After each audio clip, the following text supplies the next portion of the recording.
Hello guys केमती अच्छी आशा करुँची आपण मैंने समस्ते भलरे थे मु भी बहुत भलरे अच्छी। आज मु बन भेंडी दो पियाज एमती टाइप आप बन पारे बहुत इजी प्रोसेस रे बहुत कम टाइम रे आप बनीज आप रुटी सहित खाईपारे और भात सहित भी खाईपारे लंच या डिनर रे आप खाईपारे। और ये रेसिपीटा ये रेसिपीटा केमती लगिला कमेंट करी निश्चिंत भाव में जनइबे।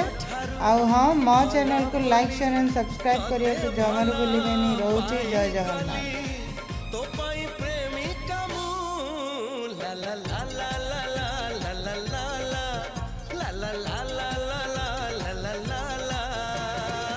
जुआड़े चाहूँ